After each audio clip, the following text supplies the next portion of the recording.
Russia's full-scale invasion of Ukraine, the largest invasion of a neighboring country in Europe since World War II. The Russian military attacking from the south, the north, the east, taking out military installations and moving closer tonight on strategic cities. This evening, the Pentagon believes they could be closing in on the capital of Kyiv. Pentagon officials saying the Russians want to surround the city and, quote, decapitate the government. Tonight, President Biden laying the deaths, the carnage at Putin's feet, telling the American people today and the world that Putin is the aggressor. Putin chose this war, he said, and now he and his country will bear the consequences. All day today, the wrenching images of war, Russian military vehicles and tanks rolling through a Ukrainian checkpoint from Belarus. Images circulating online showing what appear to be Russian helicopters sweeping in during an assault on a military base about 20 miles outside the capital of Kyiv. Another concern tonight, Russian vehicles at Chernobyl nuclear site. The Russians are now in control of that nuclear plant, some 60 miles from Kyiv.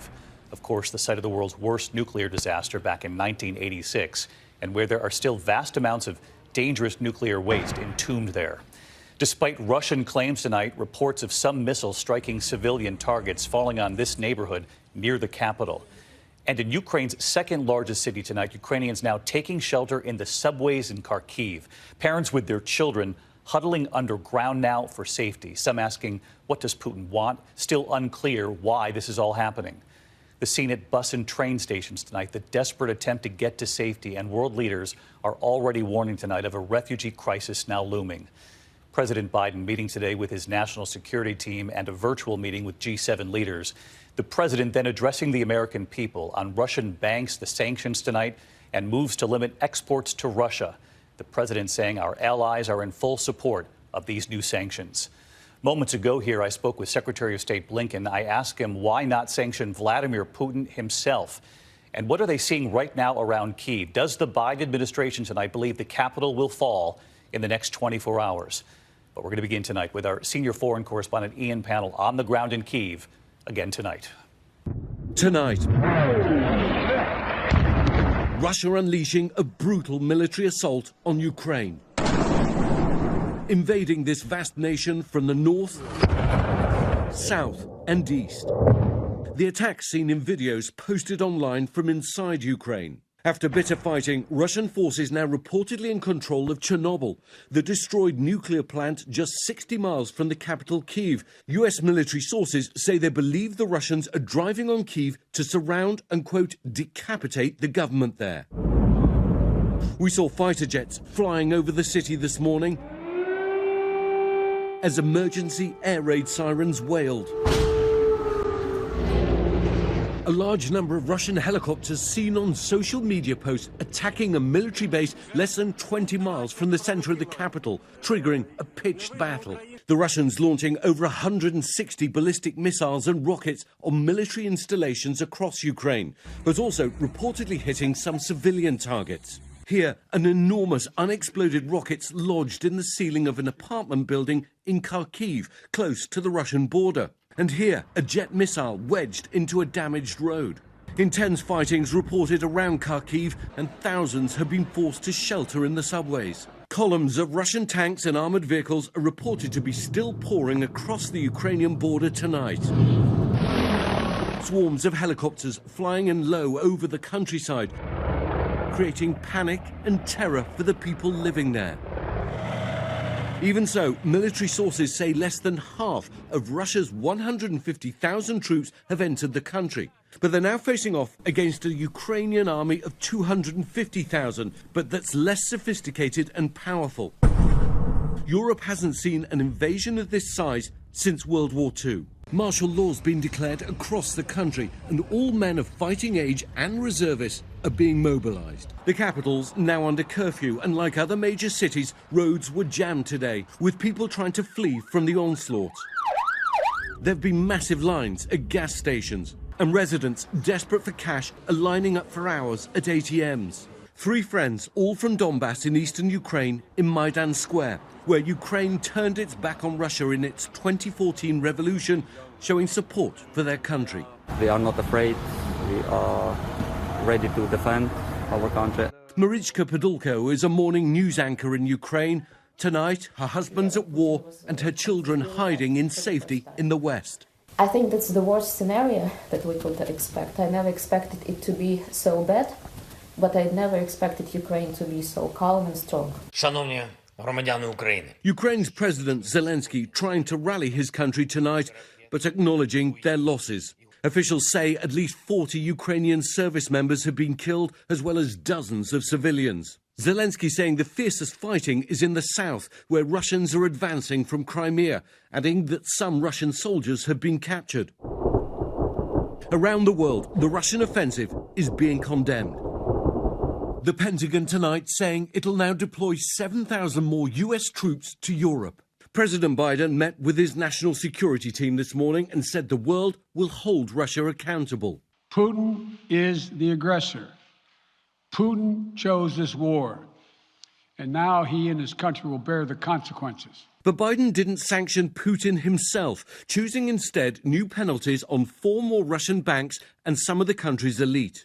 Putin's claimed he has no intention of occupying Ukraine and warned other countries not to interfere, threatening retaliation the likes of which, quote, you've never experienced in your history. But tonight, as Russian forces try to push deeper into the heart of the country, the question is how far will Putin go and how long can the Ukrainians hold out?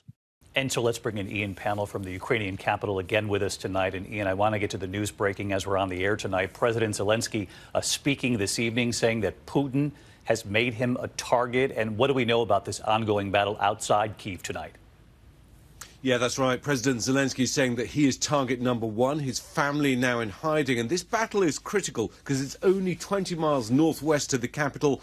Both Ukrainian and Russian forces battling it out for control, and that could decide how much the capital comes under fire. David? And Ian, I wanted to get back to your reporting there that the Russians are now in control of the Chernobyl nuclear plant. We took World News viewers to the exclusion zone and the communities around it some years back here. We remember, of course, the children, the families hopeful for their futures, but they were always aware of the dangerous nuclear waste that remained there. What are authorities saying about Chernobyl tonight and the security of that facility?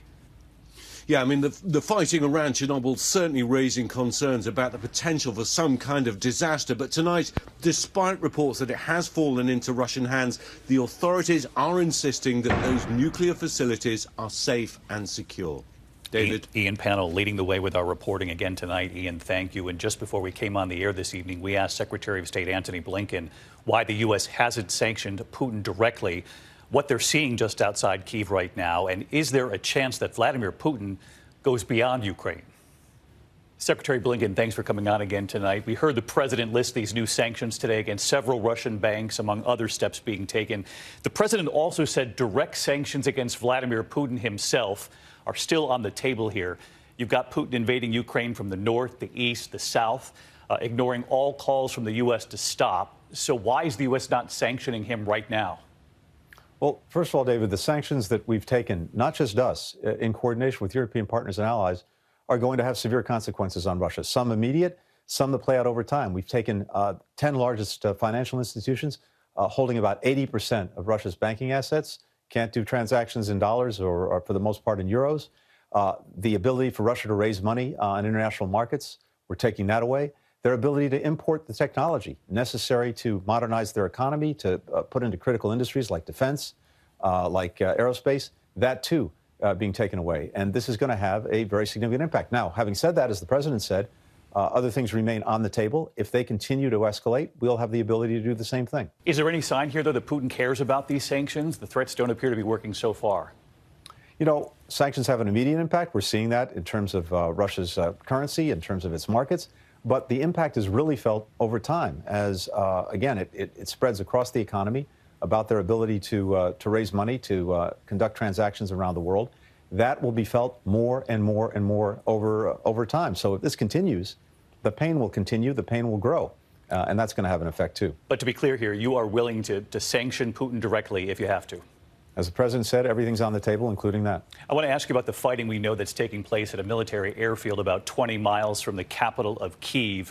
Do we know who's in control of that airfield tonight, and is it possible Kyiv falls in the next 24 hours? I'm not in a position to comment on exactly what's going on the ground at this moment, but what we do know, and part of the Russian plan has been to put Kyiv in danger, to assault the capital, to go after other major cities. We're seeing forces come in from the north, from the east, from the south, and that's all part of the plan that we've laid out for the world in recent weeks. You're convinced Putin's going to overthrow this government? I'm convinced he's going to try to do that. We've seen Ukrainians fight back the resistance to the Russians in the east. Is there any chance the Ukrainians can hold on here?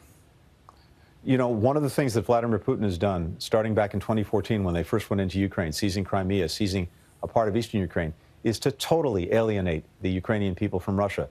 Before 2014, actually, Russia was pretty popular in Ukraine. It had a 70% favorability rating. Right now, it's exactly the opposite, more than the opposite. 90% of Ukrainians now, if I can use the word, detest Russia and certainly detest President Putin. My prediction would be that one way or another, they will strongly resist any effort to take away their sovereignty, take away their independence, take away their government. They'll resist, but can they beat the Russians here? You know, whether it's in the near term, whether it's in the medium term, whether it's in the long term, I'm convinced that democracy and the independence of Ukraine is going to prevail. Secretary Blinken, I know you know there are a lot of people watching tonight likely wondering, could Vladimir Putin go further here? The president was asked today, what if this goes beyond Ukraine? And he said, if Putin moves into NATO countries, we will be involved. He said, we will be involved. Is this a possibility? Is it a possibility that Putin goes beyond Ukraine? Sure, it's a possibility, but there's something very powerful standing in the way of that. There's something we call Article 5 of NATO. That means an attack on one member of NATO is an attack on all members of NATO. The president's been very clear that we will defend every inch of NATO territory. I think that's the most powerful deterrent against President Putin going beyond Ukraine. You know, the president has said all along U.S. troops will not fight in Ukraine against the Russians. But again, this hypothetical, if he goes beyond Ukraine and into NATO, given what you just cited, that means all bets are off the table here. Well, it's not a question, David, of all bets being off the table. It's being very clear that we are committed to Article 5. We're committed to defending our NATO allies.